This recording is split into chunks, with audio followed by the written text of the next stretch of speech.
Dexter Johnson, the jury has found you guilty of capital murder. In accordance with the laws of the state of Texas, this court hereby assesses your punishment of death. Ladies and gentlemen of the jury, this is going to complete your jury service. I'm going to meet you in the jury room. All rise. Courtroom footage shows Dexter Johnson reacting angrily to his sentence after being sent to death row in 2007 for the murder of Maria Aparez and her boyfriend Huyen Go. During the trial, prosecutors described Johnson as a remorseless and calculated killer who orchestrated the crime with 4 accomplices. The group carjacked the young couple, coercing them for money and ATM access before driving them to a secluded area.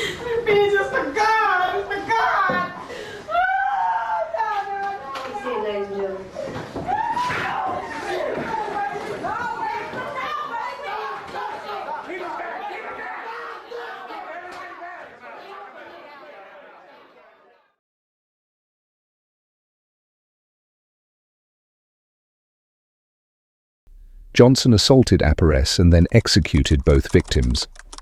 His cold demeanor during the trial and sentencing highlighted the brutality of his actions. The crime unfolded on the night of June 18, 2006, when Johnson and his accomplices, Nathan Foreman, Darnell Hartsfield, Emmanuel Skinner, and Bernard Johnson, set out on a robbery spree. They targeted the young couple, who were out for an evening drive. The gang intercepted their vehicle and took them hostage, forcing them to withdraw money from ATMs while driving around town. Johnson's calm and controlled demeanor during this time indicated premeditation and a lack of remorse. The situation escalated when they drove to a remote, wooded area.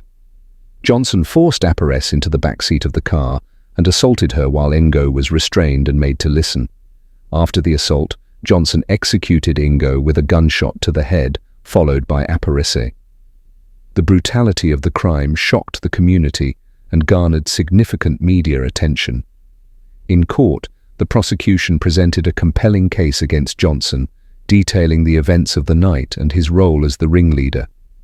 The defense's attempts to mitigate his actions were overshadowed by the overwhelming evidence. Johnson's reaction to his sentencing was one of anger and defiance, showing no remorse for his actions. The judge handed down the death sentence, emphasizing the severity of the crime.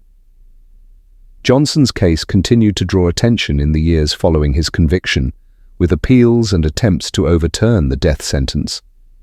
The families of Aparez and Ingo, along with the community, remained steadfast in their demand for justice. The case serves as a stark reminder of the impact of violent crime on victims and their families, and the importance of holding perpetrators accountable.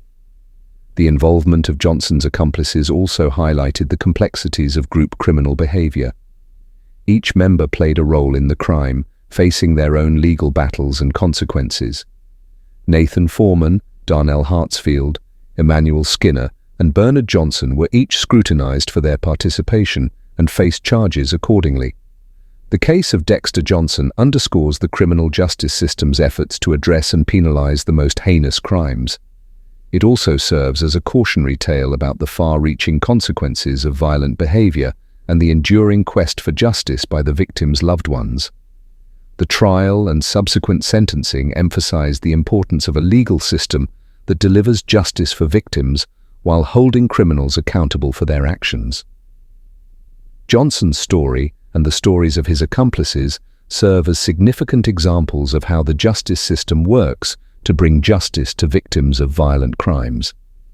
The community's response and the relentless pursuit of justice by the victims' families highlight the impact of such crimes and the importance of ensuring that justice is served.